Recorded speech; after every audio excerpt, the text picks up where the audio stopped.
بعثهم فثبطهم وقيل اقعدوا مع القاعدين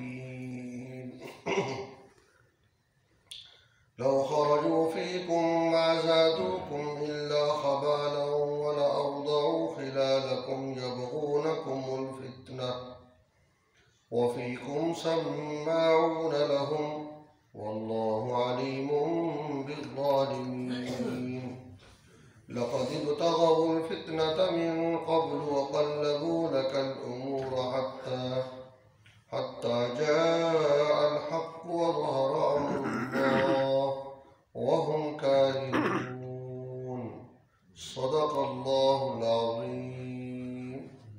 درود پاک اللهم صل على محمد وعلى آل محمد كما صليت على إبراهيم وعلى آل إبراهيم إنك حميد مجيد. اللهم بارك على محمد وعلى آل محمد كما باركت على إبراهيم وعلى آل إبراهيم إنك حميد مجيد. سورہ توبہ آیت نمبر 45، 46، 47 اور 48۔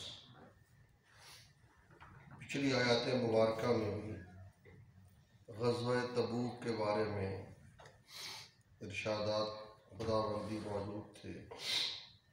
ان آیات کے اندر بھی اسی غزوہ تبوک کے بارے میں اللہ پاک کچھ ذکر فرما رہے ہیں۔ پچھلی آیت میں گزرا کہ جو مسلمان ہیں، مومن ہیں، وہ آپ سے اجازت نہیں مانگتے کہ ہمیں چھٹی دے دو، ہم اپنے گھروں میں رہیں، ہم جہاد پہ نہیں جا سکتے، ہماری فلاں مجبوری ہے، فلاں مجبوری ہے۔ مومن اس طرح نہیں کرتے، آپ کا حکم ہو مومن چل پڑتے۔ لیکن بعض لوگ آپ کے پاس اجازت مانگنے آ رہے ہیں، میری والدہ بیمار ہے، میرا غلام بھاگ گیا ہے، میری فصل تیار ہے، میرا فلاں کام ہے، میرا فلاں کام ہے۔ یہ کون لوگ ہیں؟ ارشاد فرمایا انما یستأذنک الذین لا یؤمنون باللہ والیوم الآخر، بے شک اجازت طلب کرتے ہیں آپ سے وہ لوگ جو نہیں ایمان لاتے اللہ پر اور آخرت کے دن پر۔ ان کے اندر ایمان نہیں ہے، کلمہ پڑھتے ہیں، منافق ہیں، آپ کے ساتھ نمازیں پڑھتے ہیں، لیکن اندر سے کھوکھلے ہیں۔ وہ پھر ایسے بہانے تلاش کر کے تاکہ ہماری جان چھوٹ جائے، وہاں جائیں گے، جہاد ہوگا، شہادت ہوگی، جان سے مر جائیں گے، یہ ساری دنیا یہاں رہ جائے گی، بڑا مسئلہ خراب ہے۔ تو وہ پھر اللہ کہتے ہیں وہ اجازت مانگتے ہیں آپ سے جو اللہ پر اور قیامت کے دن پر ایمان نہیں رکھتے۔ وَارْتَابَتْ قُلُوبُهُمْ، اور ان کے دل شک میں پڑے ہوئے۔ جو دین اسلام آپ لائے ہیں، اس دین اسلام کو سچا ماننے کے لیے بھی تیار نہیں ہے، شک میں پڑے ہیں، پتہ نہیں دین سچا ہے کہ نہیں ہے، ہم اگر اس دین کو مان لیں گے تو ہمارے آباء و اجداد کے دین کا کیا بنے گا، ہمارے بڑوں کے دین کا کیا بنے گا۔ وَارْتَابَتْ قُلُوبُهُمْ، اور ان کے دل شک میں پڑے ہوئے ہیں۔ فَهُمْ فِي رَيْبِهِمْ يَتَرَدَّدُونَ، پس وہ لوگ اپنے شک میں ہی متردد اور حیران پریشان پھر رہے ہیں، اسی شک کے اندر پھر رہے ہیں، شک سے نکلنے کے لیے تیار ہی نہیں ہے کہ اللہ کا قرآن ہے، دین ہے، پیغمبر لائے ہیں، ہمارے سامنے قرآن پڑھتے، کوئی زندگی ہمارے سامنے پیغمبر نے گزاری ہے، اب اس میں کون سی ایسی بات باقی ہے؟ آگے اللہ پاک فرماتے ہیں میرے محبوب صلی اللہ علیہ وسلم یہ پہلے دن سے اس کام کے لیے تیار ہی نہیں، جہاد کے لیے۔ اس کی دلیل اللہ تعالیٰ اس کی دلیل ذکر فرما رہے ہیں۔ جب آپ نے غزوہ تبوک کا اعلان کیا نبی پاک صلی اللہ علیہ وسلم نے، اور آپ نے صحابہ سے فرمایا جہاں تک آواز پہنچا سکتے ہو پہنچا دو، ہر مسلمان اپنے طور پہ تیاری شروع کر دے، ساز و سامان ہو، اسلحہ ہو، کپڑے ہو، سواری ہو، جو سفری سامان ہوتا ہے وہ تیار کرو۔ ہر بندے نے تیاری شروع کر دی۔ فرمایا یہ لوگ جو آج آپ سے اجازتیں مانگ رہے ہیں، اب اللہ پاک تو سب کچھ جانتے ہیں. ہم یہاں بیٹھے ہیں، ہمارے دلوں میں کیا کچھ ہے اللہ کو سب پتہ ہے. ہمارے گھروں میں کیا کچھ ہو رہا ہے اللہ کو سب پتہ ہے. تو فرمایا کہ جب آپ نے اعلان کیا، مسلمانوں نے اسی دن تیاری شروع کر دی کہ اب ہم نے اللہ کے نبی کے ساتھ نکلنا ہے. اور لکھا ہے کتابوں میں، تفسیروں میں، اس وقت مسلمان ہو اور اذان سن کر مسجد میں نہ آئے یہ ہوتا ہی نہیں تھا. سوائے مجبوری، کوئی بندہ سفر میں ہے یا کوئی ایسی مجبوری ہے چل نہیں سکتا بیچارہ، بیمار اتنا ہے، ورنہ تندرست آدمی ہو اور اذان کی آواز ہو اور وہ سن کے مسجد میں نہ آئے تو ہو نہیں سکتا. یہ تو آج ہم مسلمان جنت کے ٹھیکیدار ہیں. 5 وقت کی اذان ہوتی ہے لیکن سوال پیدا نہیں ہوتا کہ ہم مسجد میں آئیں. ہماری ضرورتیں پوری نہیں ہوتی، ہمارے کام کاج نہیں پورے ہوتے. اللہ ہمارے ہاتھ میں رحم فرمائے. تو فرمایا جب آپ نے کہہ دیا، سب نے سن لیا، پھر مسلمانوں نے تیاری شروع کر دی. وَلَوْ أَرَادُوا الْخُرُوجَ، سنو اللہ کیا کہتا ہے، اگر یہ لوگ نکلنے کا ارادہ کرتے، ان کا پروگرام ہوتا آپ کے ساتھ جانا ہے، لَعَدُّوا لَهُ عُدَّةً، تو یہ بھی تیاری کرتے آپ کے لیے تیاری کرنا. جیسے باقی صحابہ نے اسلحہ تیار کیا، سواری تیار کی، سامان، یہ بھی تیاری کرتے کہ موقع پر آ کے مسئلہ بن گیا ہم تو تیار تھے، ہماری تیاری تو موجود ہے. اگر یہ لوگ ارادہ کرتے نکلنے کا تو تیاری کرتے، تیاری کرنا. وَلَٰكِن كَرِهَ اللَّهُ بِعَاثَهُمْ، لیکن اللہ تعالیٰ نے ان کا جانا ناپسند سمجھا. اب یہاں بات سمجھو، اللہ نے ان کا جانا ناپسند سمجھا. کیوں؟ حدیث پاک میں آتا ہے اللہ تعالیٰ کی نظر ہم سب کے دلوں پر ہے. اللہ ہمارے دلوں کو دیکھ رہا ہے. ہم شکل و صورت سے جو مرضی بن جائیں، لیکن مالک کی نظر ہمارے دل پہ ہے کہ ہم دل سے کیا چاہتے ہیں، اور اسی پر اللہ کے فیصلے ہیں. تو فرمایا اللہ تعالیٰ کو تو معلوم تھا کہ یہ بے ایمان اندر سے یہ جا کے اور مسلمانوں کو پریشان کریں گے. اس لیے اللہ کہتا ہے وَلَٰكِن كَرِهَ اللَّهُ بِعَاثَهُمْ، اللہ نے ان کا جانا ناپسند سمجھا، مکروہ سمجھا. کریہ یکرہ کرہن، اس سے بنتا مکروہ، جسے ہم کہتے ہیں مکروہ تحریمی، مکروہ تنزیہی وغیرہ وغیرہ. فَثَبَّتَهُمْ، پس ان کو گھروں میں بند کر دیا، روک دیا، خبردار تم نہیں جا سکتے. بھیلے بہانے جو مرضی بن گئے. جب انسان کی نیت نہیں ہوتی اسباب اللہ خود بنا دیتا. ٹھیک ہے، وَقِيلَ اقْعُدُوا مَعَ الْقَاعِدِينَ، گویا کہ ایک آواز آئی بیٹھے رہو بیٹھنے والوں کے ساتھ. جو مسلمان ہے، مومن ہے، وہ جا رہے ہیں. اس سے قرآن کی ایک اور آیت سمجھو، اللہ تعالیٰ انسان کے مطابق معاملہ کرتے ہیں. آج اکثر لوگ کہتے ہیں وہ جی انسان کا یقین صحیح ہو تو کام ہو جاتا ہے، یقین صحیح ہو تو عیسائی سے بھی شفا مل جاتی ہے. یہ سب لوگ کہتے ہیں، یہی کہتے ہیں یقین صحیح ہو قادیانی سے بھی شفا مل جاتی ہے، یقین صحیح ہو ہندو سے بھی شفا مل جاتی ہے. سنو یہ نوٹ کرو جو آپ کو یاد آیا، پوری زندگی یاد رہے گی بات. سورہ نساء آیت نمبر 115، اللہ تعالیٰ کیا کہتے ہیں؟ یقین کی بات نہیں ہے. وَمَن يُشَاقِقِ الرَّسُولَ مِن بَعْدِ مَا تَبَيَّنَ لَهُ الْهُدَىٰ، جس نے پیغمبر کی مخالفت کی، پیغمبر اس کے سامنے ہے، تعلیمات نبوی اس کے سامنے ہے، قرآن و حدیث اس کے سامنے ہے، صحابہ کی زندگی اس کے سامنے ہے، اس کے باوجود اس کی مخالفت کرتا ہے. من بعد ما تبین لہ الہدیٰ، ہدایت کے ظاہر ہونے کے بعد بھی مخالفت کرتا ہے. وَيَتَّبِعْ غَيْرَ سَبِيلِ الْمُؤْمِنِينَ، اور پیروی کرتا ہے مومنوں کے راستے کے علاوہ کسی اور راستے کی۔ ایمان والوں کی اتباع نہیں کرتا، مومنوں کا راستہ چھوڑ کر کسی اور راستے پہ چل پڑا ہے۔ تو پھر نُوَلِّهِ مَا تَوَلَّىٰ، اللہ کہتا ہے جب تو سمجھدار ہو کر، عقل مند ہو کر، ذی فہم ہو کر، باشعور ہو کر، تو نے قرآن کو چھوڑا، تو نے حدیث کو چھوڑا، تو نے صحابہ کو چھوڑا، تو نے ائمہ حضرات کو چھوڑا، تو نے اولیاء اللہ کو چھوڑ دیا، سب کو چھوڑ کر ایک کافر سے تو نے تویز لیا، مجھے شفا آ جائے گی، تو اللہ کیا کہتا ہے نُوَلِّهِ مَا تَوَلَّىٰ، جدھر تو نے رخ پھیرا ہم تیرا رخ ادھر ہی پھیر دیں گے۔ اللہ خود کہتا ہے ہم تجھے ادھر لے جائیں گے، تجھے وہاں سے بچہ بھی ملے گا، تیرا کاروبار بھی وہاں سے چلے گا، تجھے وہاں سے شفا بھی ملے گی، لیکن ہوگا کیا؟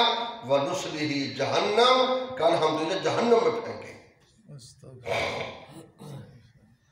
یہ ایسے نہیں نظام چلتا کہ جب قرآن ہمارے سامنے ہے، نبی کی زندگی ہمارے سامنے ہے، پھر ہم کسی کافر کے پاس جائیں اور ہم کہیں جس سے شفا ملے گی، ہمارا تو ایمان ہی ختم ہو گیا۔ شفا دینے والا کون ہے؟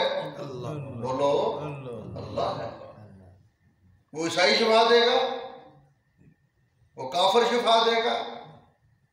کئی ہمارے یہاں بیٹھے ہوئے ہیں جن کا یہ کاروبار کا تویزات کرنا کاروبار ہے، اور کافر ہے بے ایمان، وہ تویزوں پر صحابہ کے نام لکھ کے دیتے ہیں، ان کو جا کے جوتے مارو، اور یہ مسلمان کرتے ہیں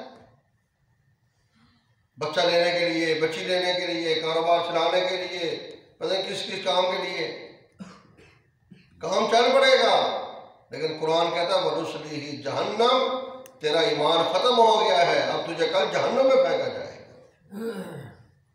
اس لیے کبھی بھی قرآن، حدیث، سنت نبوی، صحابہ، اولیاء، ائمہ، ان سے ہٹ کر نہ چلو، ان کے پیچھے رہو، پھر انشاءاللہ کامیابی مقدر ہے۔ جب اللہ نے شفا دینی ہے تو اللہ ایک پانی کے گھونٹ سے بھی شفا دے دے گا انشاءاللہ۔ ہمارے سامنے بیسیوں مسائل ہیں، واقعات ہیں، صحابہ کے واقعات ہیں، پیغمبر کے لعاب کا اللہ نے شفا رکھی ہوئی ہے۔ بڑے بڑے ڈاکٹر وہ کام نہیں کرتے جو پیغمبر کے لعاب سے اللہ نے کر دیے، صرف دکھانے کے لیے کہ شفا دینے والا کون ہے؟ اللہ ہے۔ یہ گولیاں، یہ دوائیاں، یہ تویزات یہ نہیں شفا دیتے۔ ہمارے استاد محترم مولانا محمد موسیٰ روحانی بازی رحمۃ اللہ علیہ جامعہ اشرفیہ لاہور، شیخ الحدیث، ان کی قبر سے خوشبو آتی رہی، وہ بڑی مخالفت کرتے تھے، کہتے جو نمازی آدمی ہو، سمجھدار ہو، اور وہ ان تویزوں کے پیچھے پڑ جائے، مجھے اس پہ غصہ آتا ہے۔ اللہ کے بندے تجھے نماز آتی ہے، 2 نفل ذات الحاجت پڑھ، اللہ سے مانگ، اللہ تیرا کام کر دے گا۔ اللہ سے بڑی طاقت کون ہے؟ اور اللہ اسباب بھی پیدا کر دیتا ہے۔ یہ تو وہ لوگ ہیں جو جاہل ہیں، جن کو راستے کا پتہ نہیں ہے کہاں جائیں، ان کو ہم پھر بتاتے ہیں وظیفے، تو کسی بہانے اللہ کا نام تو لے، مرے کچھ پڑھے تو صحیح ہے، کام تو اللہ نہیں کرنا ہے۔ کوئی بندہ اگر نماز پڑھتا ہے، قرآن پڑھتا ہے، قرآن کی تلاوت اور نماز پڑھو، اللہ تو مانگو، بس اللہ کرے گا، کیوں نہیں ہوگا؟ اور تجربہ کر کے دیکھو، کبھی صلاۃ الحاجت پڑھ کے سچے دل سے اللہ سے دعا کرو، اولا تو کام ہو جائے گا، نہ بھی ہوا آپ کے دل سے پریشانی ختم ہو جائے گی، اس کام کے نہ ہونے کی جو پریشانی ہے اللہ وہ ختم کر دے، اللہ کی طرف سے سکون آئے گا کہ ہو جائے گا انشاءاللہ۔ اللہ خود ایسی کیفیت پیدا کر دیتے۔ خیر بات اور تو چلی گئی، تو فرمایا کہ اگر یہ لوگ ایسے ہوتے تو تیاری کرتے، ان کی تو نیت ہی خراب ہے، ان کی نیت کے مطابق فیصلہ کیا کیے گا، یہ بس یہی ٹھہرے رہو، ان کے ساتھ بیٹھے رہو، تم نہیں جا سکتے، تمہارا جانا اللہ کو ناپسند ہے۔ آگے اللہ فرماتے ہیں لو خرجوا فیکم، اے میرے محبوب آپ پریشان نہ ہو ان کی وجہ سے، اگر وہ آپ کے ساتھ نکلتے، آپ کے ساتھ ما زادوکم الا خبالا، کیا فرمایا وہ نہ زیادہ کرتے تمہارے اندر مگر فسادات، وہ تمہارے ساتھ جا کے اور فساد برپا کرتے ہیں۔ دیکھو اللہ پاک کو تو پتہ ہے کل کیا ہونا ہے، قرآن کا فیصلہ ہے وَمَا تَدْرِي نَفْسٌ مَاذَا تَكْسِبُ غَدًا، کسی کو نہیں پتا کل کیا ہونا ہے۔ ہمارے منصوبے پروگرام طے ہے، ہم نے یہ کرنا ہے وہ کرنا ہے۔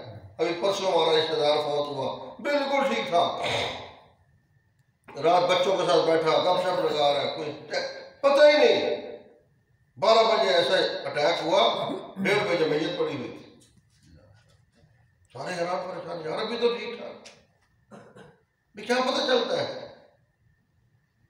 اب اللہ کو تو پتہ ہے کہ یہ اگر آپ کے ساتھ جائیں گے تو وہاں فسادات پھیلائیں گے، ان کی تو نیت ہی خراب ہے۔ اگر وہ لوگ نکلتے تمہارے ساتھ تو نہیں زیادہ کریں گے تمہارے اندر مگر فسادات۔ وَلَأَوْضَعُوا خِلَالَكُمْ يَبْغُونَكُمُ الْفِتْنَةَ، اور فرمایا البتہ وہ بگھائیں گے گھوڑے تمہارے درمیان۔ کیا مطلب؟ یعنی شرارتیں کریں گے۔ جملہ یہ ترجمہ یہ بنتا ہے کہ بگھائیں گے وہ تمہارے درمیان گھوڑے، لیکن مفہوم کیا لکھا اور ہمارا محاورہ مراد اس سے شرارتیں، کہ وہ تمہارے درمیان شرارتیں کریں گے، آگے پریشان کریں گے آپ کو۔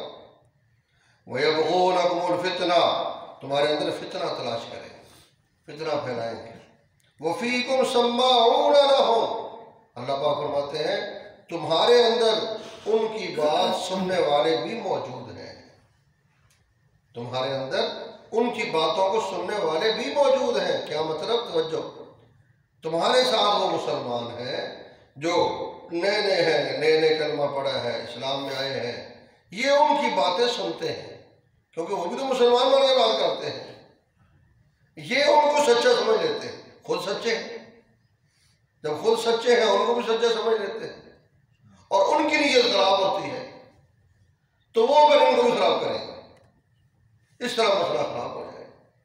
عربی زبان کا یہ ایک محاورہ ہے، المرء یقیس علی نفسہ، انسان اپنے اوپر دوسرے کو قیاس کرتا ہے۔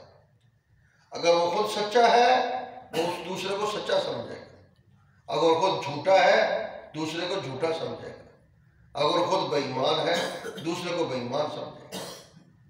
اس نے اپنے اوپر قیاس کرنا ہے۔ تو فرمایا یہ سچے ہیں آپ کے ساتھ، ان کو بھی سچا سمجھتے ہیں، حالانکہ وہ تو منافق ہے۔ وَفِيكُمْ سَمَّاعُونَ لَهُمْ وَاللَّهُ عَلِيمٌ بِالظَّالِمِينَ، اور اللہ تعالیٰ ظالموں کو خوب جانتا ہے، اللہ کو پتہ ہے ظلم کرنے والے کون ہیں۔ لَقَدِ ابْتَغَوُا الْفِتْنَةَ مِن قَبْلُ، البتہ تحقیق انہوں نے فتنہ تلاش کیا اس سے پہلے۔ وَقَلَّبُوا لَكَ الْأُمُورَ، اور پلٹ دی انہوں نے آپ کے سامنے کئی اپنی کارروائیاں، اپنے کئی کام آپ کے سامنے پلٹ کے رکھ دیے۔ توجہ کرنا، ظاہر کام اور آپ کے سامنے اس کو تبدیل کر کے رکھ دیا۔ کئی ایسے واقعات ہوئے کہ یہودیوں نے، منافقین نے نبی پاک صلی اللہ علیہ وسلم کے سامنے معاملہ کچھ سے کچھ بنا دیا اپنی خفیہ چالوں کی وجہ سے۔ اللہ کے محبوب صلی اللہ علیہ وسلم سب سے سچے، سچوں کے سردار، اب ان کے سامنے بندہ بات کرے تو وہ اس میں جھوٹا تھوڑا کہیں گے، ہاں وہ تو دلائل دیکھیں گے۔ کہتے ہیں مدینہ منورہ میں بشیر نامی ایک منافق تھا، اس نے حضرت رفاع رضی اللہ تعالیٰ ان کے گھر رات کو پیچھے طرف سے دیوار کو نقب لگائی، سوراخ کیا، تو وہاں سے ان کی زرہ، کھود، تیر اور آٹا پڑا ہوا تھا وہ لے گیا۔ اب جب لے گیا اس نے عقل مندی کیا کی، چلاکی کیا کی کہ آٹا اپنے گھر نہیں لے کے گیا، باقی سامان اپنے گھر لے گیا۔ آٹے کی جو بوری جو چھوڑا تھا سوراخ تھا، آٹا گرتا جا رہا تھا تھوڑا تھوڑا، تو وہ ایک اور آدمی کے گھر جا کر آئے، وہ منافق لیکن وہ نیک آدمی ہے، ان کے ہاں جانے کہ وہ نیک تھا، وہاں رکھ دیا۔ صبح حضرت رفاع رضی جب دیکھا اندر گھر والی عورتوں نے، وہ یہ کیا، بہت برے تھے، وہ دانت بھی منہ میں نہیں تھے، اپنے بھتیجے کو بلایا کہ اس طرح میرا مسئلہ بنا ہے، میری آواز کو بات سمجھتا ہے کو نہیں سمجھ، آپ جائیں میری طرف سے۔ حضرت قتادہ رضی اللہ تعالیٰ حضور پاک صلی اللہ علیہ وسلم کا مسئلہ بیان فرمائے، اس طرح مسئلہ بنا ہے اور فلاں بندے پہ شک ہے، کیونکہ آٹے کی جو بوری ہے وہ اشارہ وہاں جا رہا ہے. اس کا نام تھا لبید. منافقین جمع ہو گئے. یار اس پہ شک پڑ گیا، وہ تو بڑا نیک آدمی ہے، وہ جو چوری کرنے والا وہ بھی اندر شامل. کہتے ہیں کہ حضور پاک صلی اللہ علیہ وسلم جب بات چیت کی، بلایا، وہ سارے منافق جمع ہو گیا. حضرت وہ تو اتنا نیک آدمی ہے، اس پر تو بندہ ایسی بات سوچ بھی نہیں سکتا. اب وہ شک کا اظہار کر رہے ہیں اور یہ سارے منافق جمع ہو کر اس کی صفائی بیان کر رہے ہیں. یہ اللہ پاک کہتے ہیں ان لوگوں نے آپ سے پہلے، آپ کے سامنے پہلے بھی کئی کام تبدیل کیے ہیں، پلٹے ہیں، لیکن اللہ تعالیٰ نے پھر آپ کے سامنے ظاہر کیا کہ میرے محبوب یہ جھوٹ بولتے ہیں، حقیقت یہ ہے. اسی طرح یہاں بھی آپ کے سامنے کچھ نہ کچھ کیا سے کیا کر دیں گے لوگ. پھر کہتے ہیں اللہ کے نبی صلی اللہ علیہ وسلم ان منافقوں کو سچا سمجھا تھا، یہ سچ بول رہے ہیں. حضرت فاق کو پیغام ملا، میں کیا کر سکتا ہوں، میرے پاس کون سے گواہ ہیں، کون سی چیز. پھر قرآن میں اللہ نے آیتیں نازل کی 5ویں پارے میں، ان میں فرمایا میرے محبوب یہ سارے جھوٹے ہیں اور وہ بوڑھا سچا ہے. اللہ نے سچائی بیان کی. مقصد کیا کہ جو سچا ہوتا ہے وہ دوسروں کو بھی سچا سمجھتا ہے. تو اس طرح یہ آپ کے جو مسلمان صحابہ نئے نئے سب سچے ہیں، یہ ان کو سچا سمجھیں گے منافقوں کو، اور وہ یہاں آ گئے اور مسئلہ خراب کر دیں گے. لَقَدِ ابْتَغَوُا الْفِتْنَةَ مِن قَبْلُ، البتہ تحقیق انہوں نے فتنہ تلاش کیا اس سے پہلے. وَقَلَّبُوا لَكَ الْأُمُورَ، اور آپ کے سامنے کئی امور، کئی معاملات پلٹ کے رکھ دیے. حَتَّى جَاءَ الْحَقُّ، یہاں تک کہ حق آ گیا. وَظَهَرَ أَمْرُ اللَّهِ، اور اللہ کا حکم ظاہر ہو گیا یا غالب آ گیا. وَهُمْ كَارِهُونَ، اور وہ لوگ ناپسند سمجھتے تھے. یہ کیا ہوا؟ اللہ پاک نے حق کو کھول کے بیان کر دیا کہ حق یہ ہے، باطل یہ ہے. اس لیے حضور اکرم صلی اللہ علیہ وسلم کو اللہ پاک نے تسلی دی، ان کے ساتھ نہ جانے کی وجہ سے آپ پریشان نہ ہو. یہ ساتھ جا کے اور مسئلہ خراب کریں گے. یہ ساتھ نہیں جائیں گے، جو آپ کے ساتھ ہوں گے، کھڑے ہوں گے اور پکے مسلمان، آپ پہ جان بھی قربان کرنے والے ہوں گے. ان کی اس قربانی کو دیکھ کر کافر ویسے بھاگ جائے گا. اس لیے آپ پریشان نہ ہوں. اللہ پاک سے دعا ہے اللہ مجھے آپ کو قرآن پاک کی سمجھ اور عمل نصیب فرمائے. الحمدللہ رب العالمین، والصلاة والسلام علی سید المرسلین. ربنا آتنا فی الدنیا حسنہ وفی الآخرۃ حسنہ وقنا عذاب النار. یا رب العالمین ہم سب کے عقائد و نظریات کو درست فرما. اے اللہ ہماری فکر کو درست فرما. یا اللہ ہمیں نیک اعمال کرنے کی توفیق عطا فرما. پیارے اللہ جو آپ کے مقبول بندے ہیں، محبوب بندے ہیں، ان میں ہمیں شامل فرما. ان کا طرز زندگی ہمیں عطا فرما. جناب نبی اکرم صلی اللہ علیہ وسلم، صحابہ اولیاء کے جو عقائد و نظریات، ان پر ثابت قدمی عطا فرما. فتنے کا دور ہے، ہر لحاظ سے ہماری حفاظت فرما، ہماری نسلوں کی حفاظت فرما. اے اللہ پاک مضبوط ایمان نصیب فرما. ہر طرح کی منافقت سے ہماری حفاظت فرما. ہمارے دلوں سے بغض، عداوت، کینہ ختم فرما.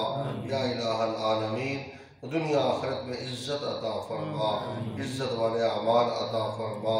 ذلت سے حفاظت فرما، ذلت والے کاموں سے حفاظت فرما. سلامتی ایمان، سلامتی اعضاء کے ساتھ دنیا کی زندگی نصیب فرما. سلامتی ایمان، سلامتی اعضاء کے ساتھ خاتمہ نصیب فرما. مولا ہم سب کو قیامت تک آنے والی ہماری نسلوں کو محض اپنے فضل و کرم سے دین کی دعوت، خدمت، محنت کے لیے اخلاص کے ساتھ قبول و منظور فرما. ربنا تقبل منا انك انت السميع العليم وتب علينا انك انت التواب الرحيم. وصلى الله تعالى على خير خلقه محمد وآله وأصحابه أجمعين. آمين.